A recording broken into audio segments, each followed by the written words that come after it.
Satu.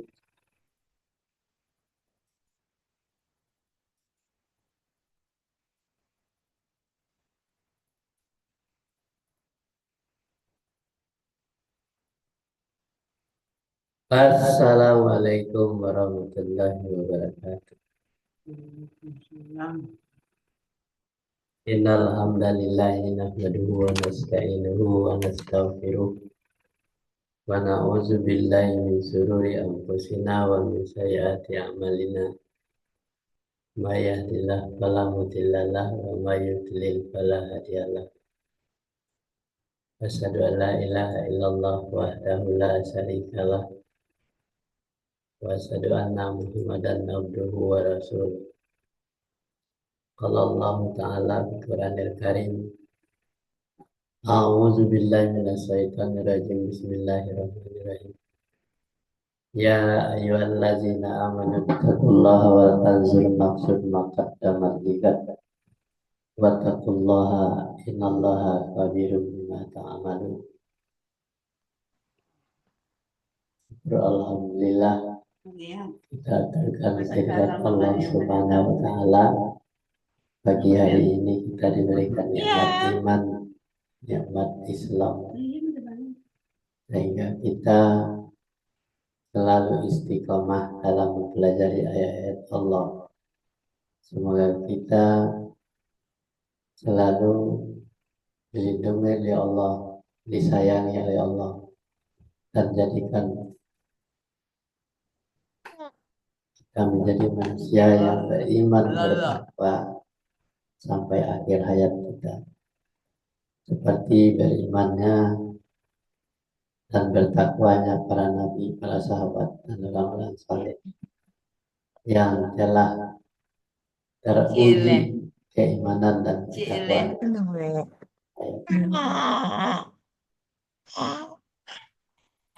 Hari itu marilah kita simak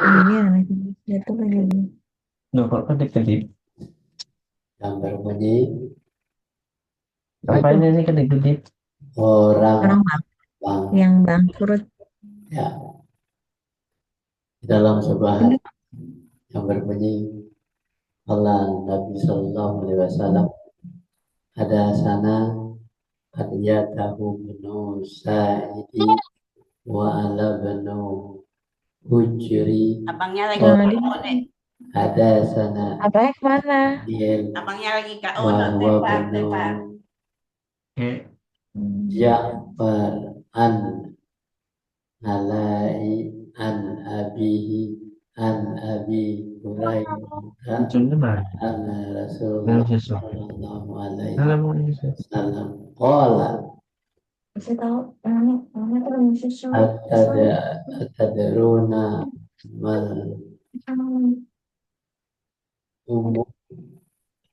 muflisu qala al muflisu ba'ina man la Oke. yarhu wala mata'a faqala ibnu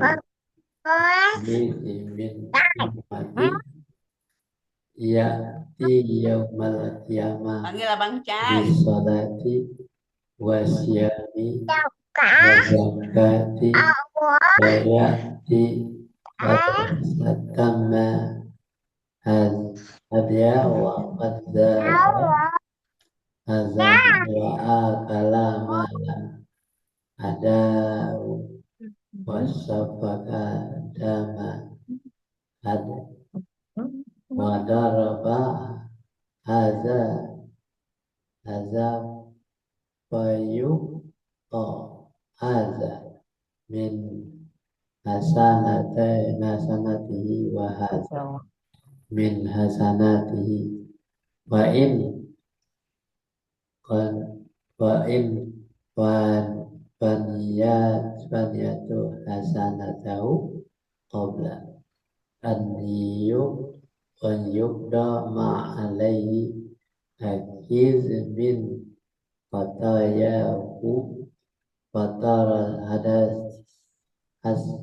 Ada yang terpapar. hasta alaihi Summa tara bina. Bin Taufik. Dulu tuh. Coba dibaca terjemahan. Aku.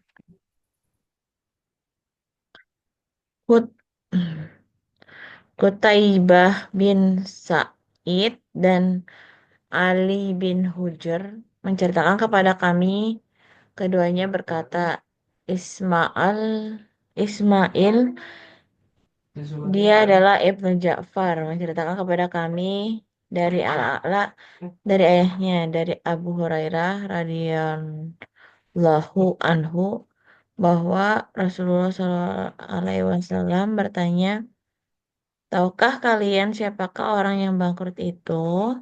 Para sahabat menjawab, orang yang bangkrut di antara kami adalah orang yang tidak mempunyai dirham dan tidak pula harta kekayaan.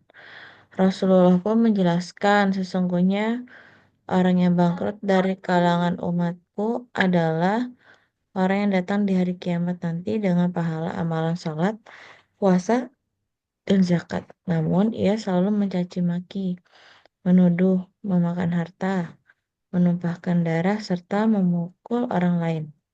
Maka diberikanlah bagian dari pahala kebaikannya untuk orang-orang yang ia sakiti tersebut.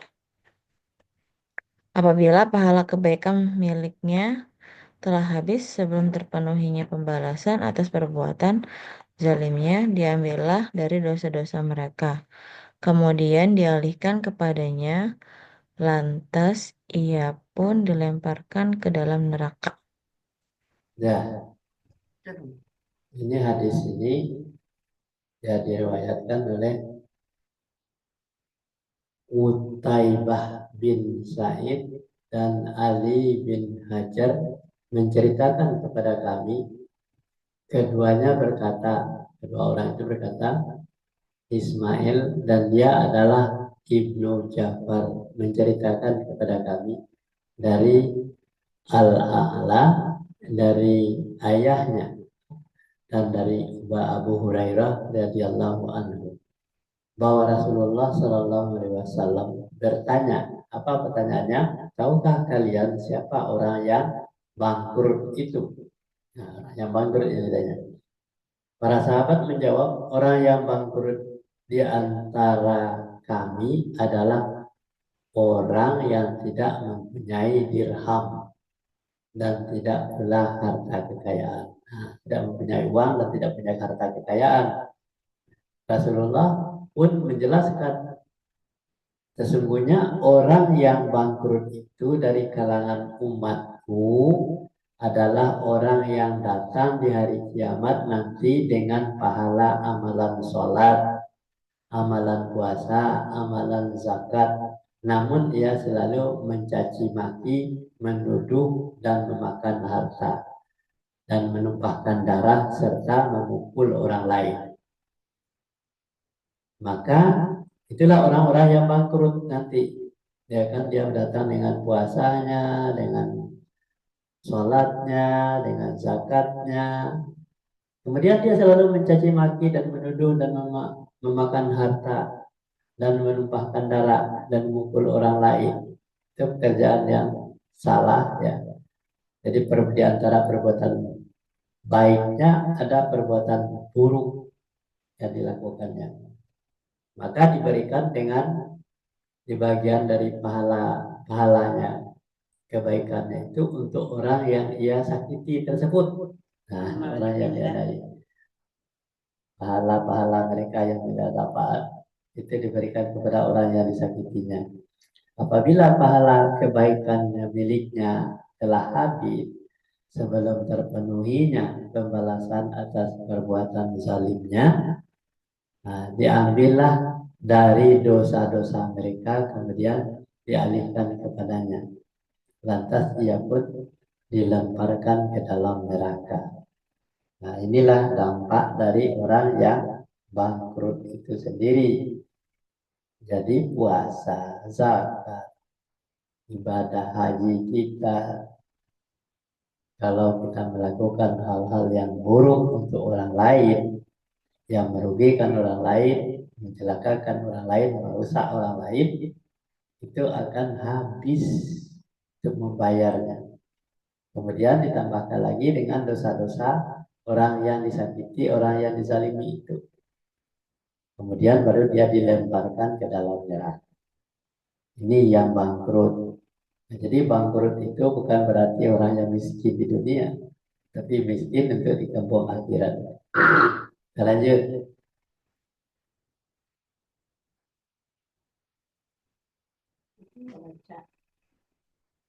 Lanjut. Siapa? Mas Solo. Semuanya semua. Beberapa pelajaran yang terdapat dalam hadis.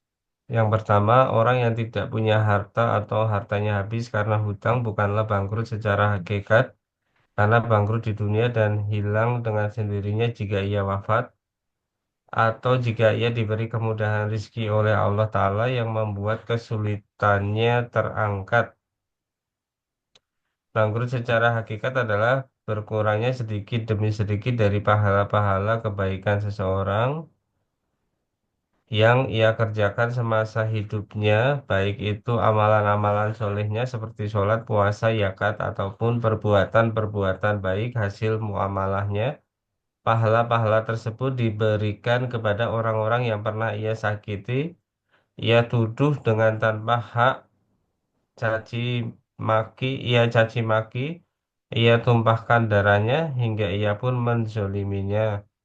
Hingga sampailah ia pada keadaan semua pahala miliknya telah habis, sementara pembalasan atas perbuatan zolimnya kepada manusia belumlah selesai. Maka diambillah dosa-dosa dari orang-orang yang ia zolimi.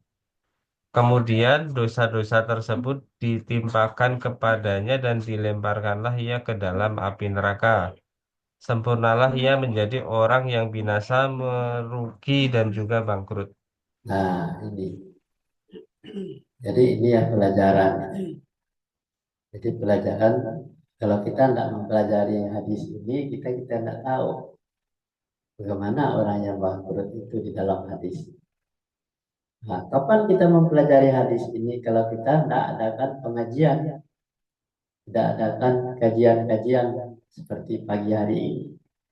Kita tidak tahu apakah puasa kita, zakat kita, amalan-amalan saleh kita, salat sunnah kita, itu akan bisa menjamin kita untuk masuk surga kalau kita selalu menyakiti dan menzalimi orang lain. Nah, jadi kalau perbuatan zalim itulah yang membuat nilai-nilai kebaikan kita itu makin lama makin berkurang, sehingga kita nanti terombang-ambing lah setelah dibangkitkan, setelah dihisab oleh Allah, nanti nggak ada lagi istilah kemiskinan dan kebangkrutan itu, bahkan memikul dosa-dosa orang yang disakiti tadi. Iya. Ya, jadi lanjut.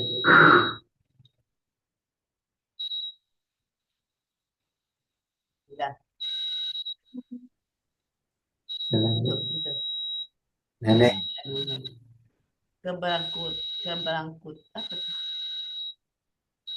Kebangkrutan secara hakiki ini terjadi di akhirat ketika hari mahsyar, saat tidak ada hakim yang adil lagi bijaksana melainkan Allah Al-Hakim. Semua perbuatan baik itu, perbuatan jahat maupun perbuatan baik akan dibalas dengan balasan yang seadil-adilnya di hari mahsyar dan tidak akan menzalimi pihak manapun. Hadis ini adalah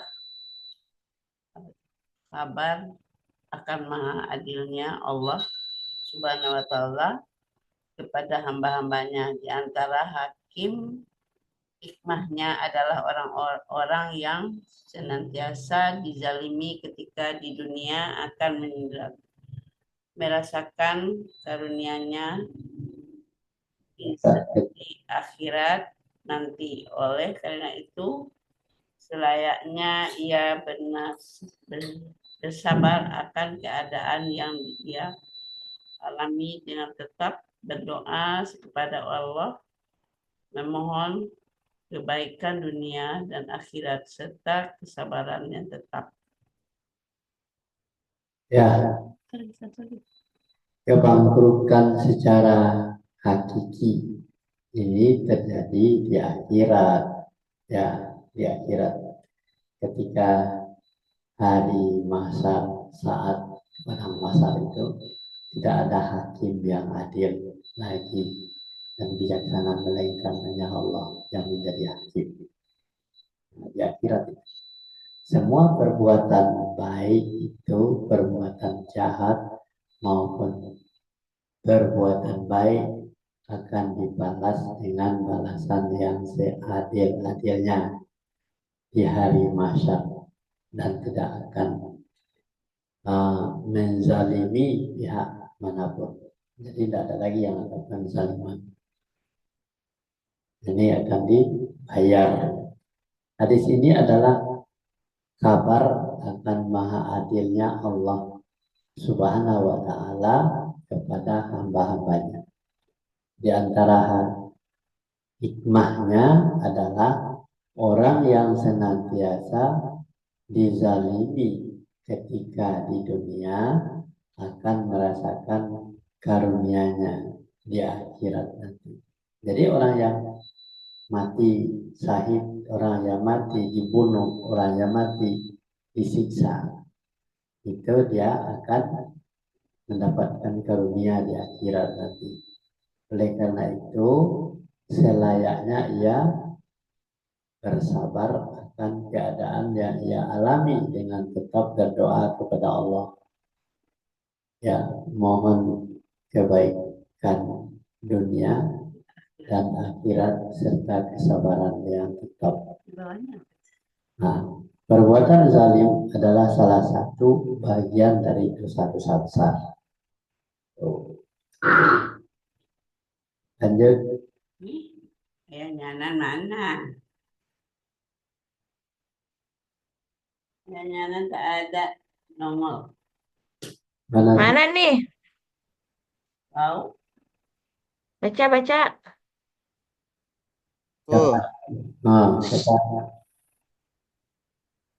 Tema hadis yang berkaitan dengan Al-Quran. 1. Orang yang zalim itu dihukum sebab perbuatan dan dosanya. Lalu dihadapkan kepadanya hak-hak bagi para korban kezalimannya. Maka diberikanlah kepada mereka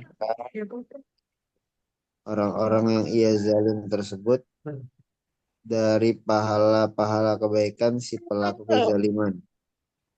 Tatkala telah habis pahala-pahala kebaikannya, maka diambillah dosa-dosa dari korban-korbannya lantas dipikulkan kepadanya. Jadi hakikat hukumannya adalah sebab musabab dari kezalimannya dan ia tidak dihukum tanpa ada kesalahan yang diperbuatnya itu. Dan seseorang yang berdosa tidak akan memikul dosa orang lain. Ya. Tema hadis yang berkaitan dengan Al-Quran. 1.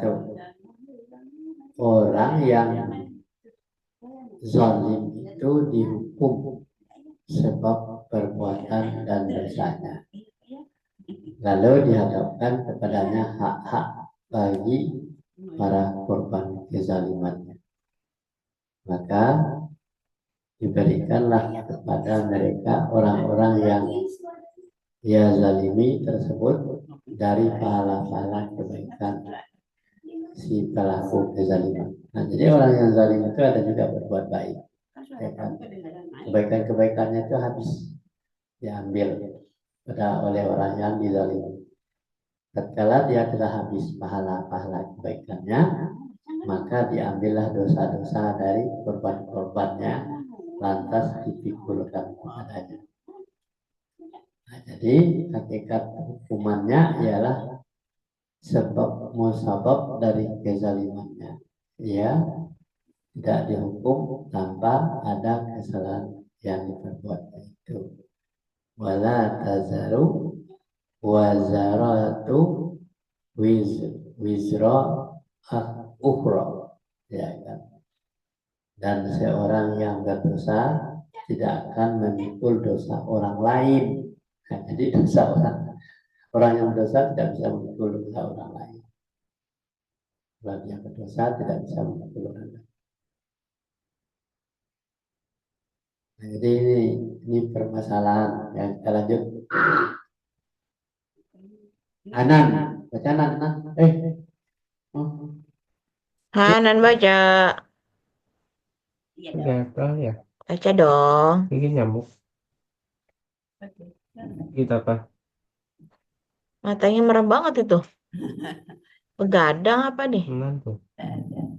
Tuh, Abang Nan. Atau Abang Nan loh. Abang Nan baca. Tidak ada dosa-dosa yang lebih besar daripada perbuatan zalim. Karena jika dosamu itu adalah dosa antara dirimu dengan Allah Ta'ala, maka sesungguhnya Allah Ta'ala Maha Mulia dan boleh jadi Dia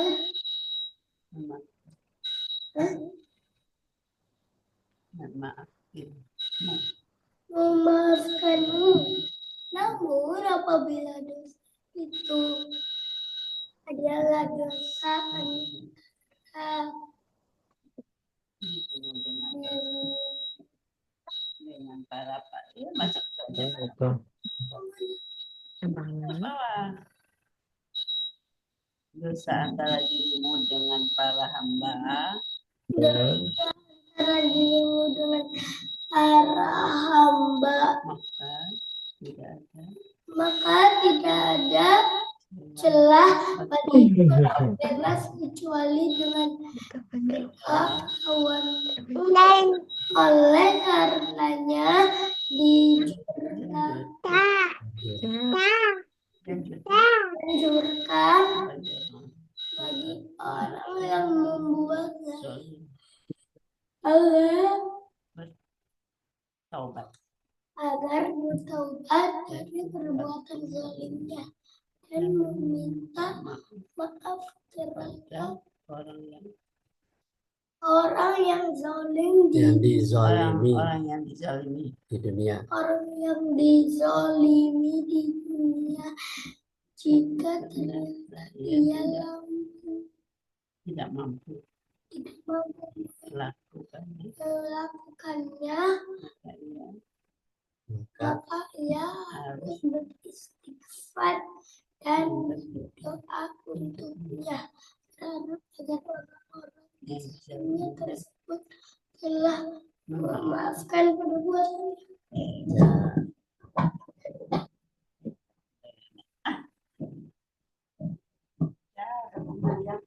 Yang kedua, tidak ada dosa bagi orang yang tidak ada dosa yang lebih besar daripada perbuatan zalim. Jadi tidak ada dosa-dosa yang lebih besar dari perbuatan zalim. Jadi perbuatan zalim itu amat besar. Karena jika dosamu itu adalah dosa-dosa antara dirimu dengan Allah Ta'ala, maka sesungguhnya Allah Ta'ala yang mulia dan boleh jadi dia memaafkannya.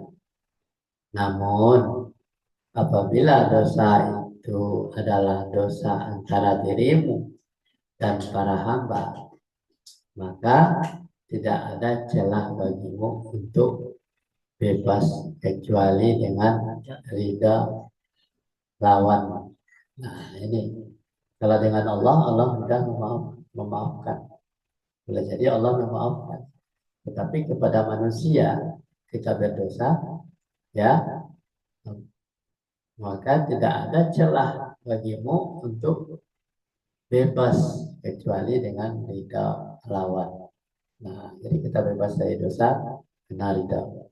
Oleh karenanya dianjurkan bagi orang-orang yang berbuat zalim agar bertaubat dari perbuatan zalimnya dan meminta maaf terhadap orang yang dizalimi di dunia. Jika ternyata tidak mampu melakukannya, maka ia harus beristighfar dan berdoa untuknya terhadap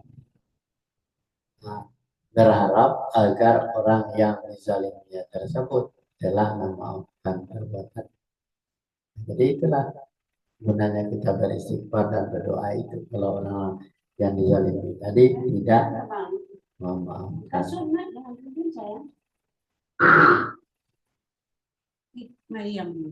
Tuh, satu lagi tuh.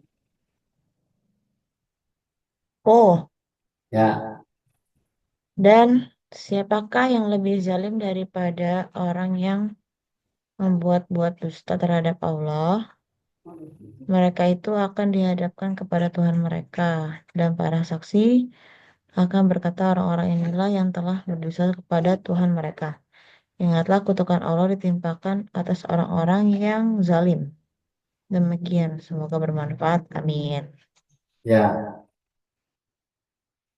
Kita lihat di surat Hud ayat 18. A'udzubillahi minasyaitonirrajim. Bismillahirrahmanirrahim. Wa man azlamu mimman maniftara 'alallahi kaziban ulaika yu'raduna 'ala rabbihim wa yaqulu ishadu haula'il ladzina kazabu 'ala rabbihim ala la'natullahi 'alal zalimin. Dan siapakah yang lebih zalim dari orang yang membuat dusta terhadap Allah? Nah, siapa yang lebih zalim? Orang yang membuat dusta terhadap Allah. Mereka itu akan dihadapkan kepada Tuhan mereka, dan para saksi akan berkata, orang-orang inilah yang telah berdusta terhadap Tuhan mereka. Nah, ingatlah, kutukan Allah ditimpakan atas orang-orang yang zalim. Demikian, semoga bermanfaat. Jadi mudah-mudahan hadis tadi sudah mengingatkan kita untuk perjalanan hidup kita ke depan. Kita harus menjadi orang-orang yang selalu berhati-hati dalam melaksanakan keinginan-keinginan kita harus sesuai dengan keinginan Allah. Jadi keinginan Allah itu ada dalam Al-Quran. Kalau keinginan kita sendiri tidak ada dalam Al-Quran. Demikian saja kajian kita pagi hari ini. Wabillahi taufiq wal hidayah. Assalamualaikum warahmatullahi wabarakatuh. Waalaikumsalam warahmatullahi Waalaikumsalam wabarakatuh. warahmatullahi wabarakatuh. Diam. Mana, Bang?